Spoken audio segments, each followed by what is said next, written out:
Magandang umaga po sa ating lahat, mga kapatid. Magandang umaga, Father. Araw ng Miyerkules sa ika-21 linggo sa karaniwang panahon. Patuloy tayong nagninilay sa naging napakagandang pangako ng ating Panginoon. Anong pangako? Na siya'y babalik sa wakas ng panahon. Bagamat hindi ito alam kung kailan talaga mangyayari, umaasa tayo sa katapatan ng kanyang pangako. Umaasa tayo na tutuparin niya ang kanyang pangako. Ngayon, papaano dapat mag-intay sa katuparan ng pangako? Wala na bang gagawin? Hindi na ba gagawa? Hindi na ba magtatrabaho?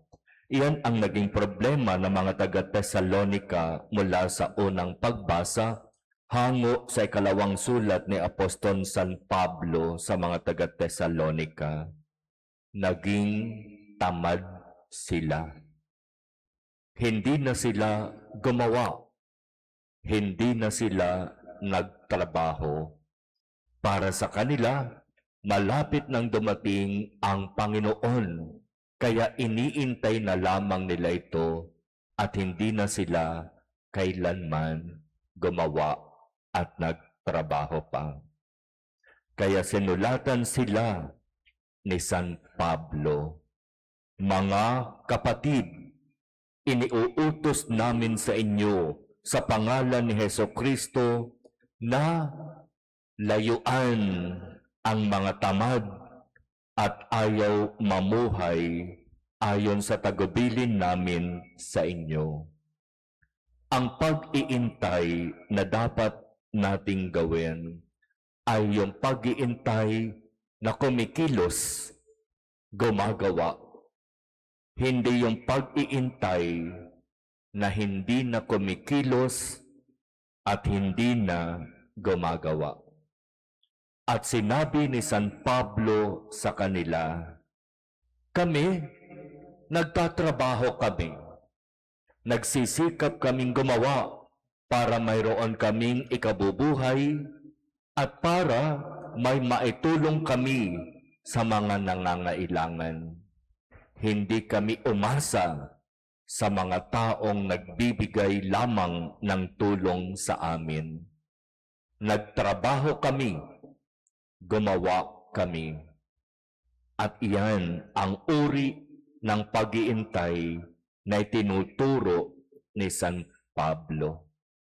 Hindi natin alam kung kailan mangyayari ang muling pagbabalik ng ating Panginoon. Maaaring ngayon, mamaya, bukas, sa mga darating na araw, buwan o taon. Walang nakakaalam.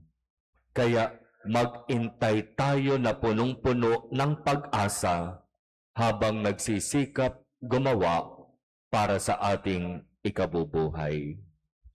Huwag maging tamad.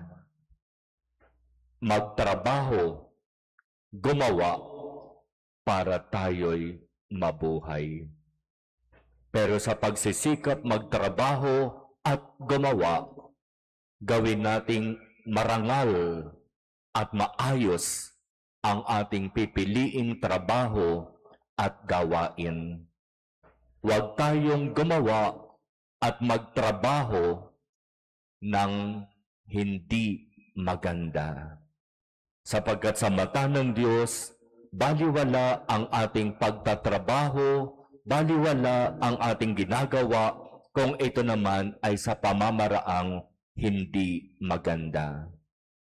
Si San Pablo at ang kanyang mga kasama, gumagawa sila ng tent, ng kubol, at iyon ay isang marangal na trabaho, marangal na gawain. Kung sa pag-iintay natin sa muling pagbabalik ng ating Panginoon at tayo ay sumusunod sa payo ni San Pablo, marangal ba? Maayos ba? Matino ba ang uri ng trabaho na mayroon tayo ngayon?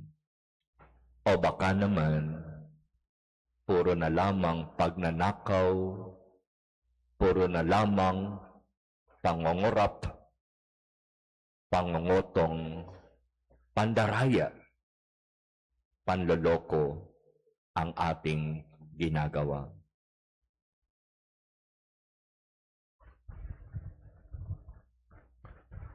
Amen.